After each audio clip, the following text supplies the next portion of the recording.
জানি জানি শত্রুরও আছে শক্তি প্রচুর।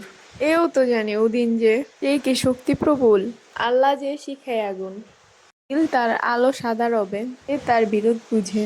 চাইনি বাতেই সেই উড়ে চাই হবে। ডান হাতে দান করিলে বাম হাত যাতে না জানে। আরব দেশের লোকরা বলে তুমি দান করো কিন্তু কখনো দান করে কাউকে খোঁটা দিও না, কারণ এ দানের প্রত্যাবায়ন তোমার দিকেই ঘুরবে।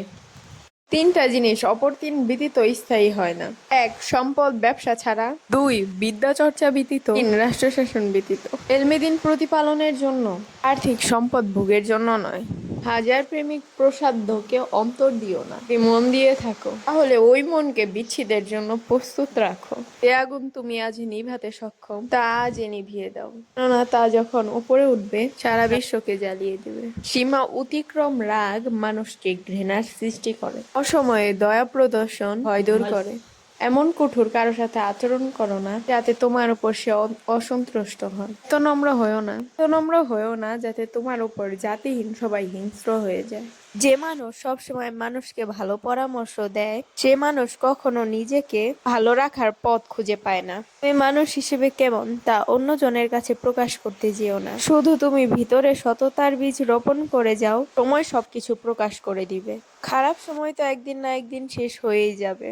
তো খারাপ সময়ে যে সকল মানুষগুলো রূপ সময়ে এসেছে তাদের জন্য ঘৃণাটা সারা জীবন থেকে যায়। ভালো হয়ে থাকাটা কঠিন কিছু না, কিন্তু অনেকগুলো খারাপের মাঝে ভালো হয়ে থাকাটা অনেক কঠিন। মানুষ চাইলেই যদি সবকিছু পেয়ে যেত তাইলে অপেক্ষার কোনো মূল্য থাকতো না। মানুষ চাইলেই যদি সবকিছু ভুলে যেতে পারতো তাহলে স্মৃতির কোনো মূল্য থাকতো না। হাজারো জ্ঞানের লেখা কথা থাকা সত্ত্বেও বাজারে সস্তায় কিনতে পাওয়া যায় কিন্তু বই। যতটা সস্তা হবো ততটা সস্তা কিন্তু আমি নই। চরম বাস্তব কিছু কথা। মিষ্টি মুখে মিথ্যা বেশি, মিথ্যাবাদীদের হাসি বেশি, সরল মানুষরা ঠকে বেশি, বড় লোকদের চাহিদা বেশি, বোকার ভালোবাসা বেশি, মধ্যবিত্তদের স্বপ্ন বেশি, গরিবের কষ্ট বেশি।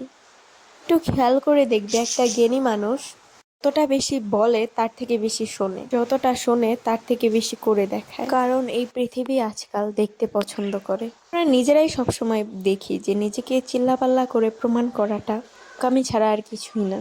তো যখন আমরা কাজের মাধ্যমে কিছু করে দেখাই সব মানুষের ধারণাই পাল্টে যায়। আমরা যতটা বলি তার থেকে বেশি শোনা উচিত, যতটা শুনি তার থেকে বেশি করে দেখানো উচিত। দেখতে পাচ্ছেন আজকের কেকটা অনেক পরিমাণে সফট অ্যান্ড ময়েস্ট হয়েছে। আম্মু অনেকদিন পর যেহেতু কেক মেক করলো তাই আর কি তাও আগের তুলনায় অনেক সফট অ্যান্ড অনেক বেটার হয়েছে। অনেকদিন ধরে কাজ করা হয় না, তারপরও অনেক ভালো হয়েছে অনেক। সো আজকের ভিডিওটা কেমন লাগলো অবশ্যই কমেন্টে জানিয়ে যাবেন। এই কেকটা ছিল হার্ট শেপের অরেঞ্জ ফ্লেভারের কেক, দেখে বুঝতে পারছেন কতটা সফট হয়েছে। Tata, take care.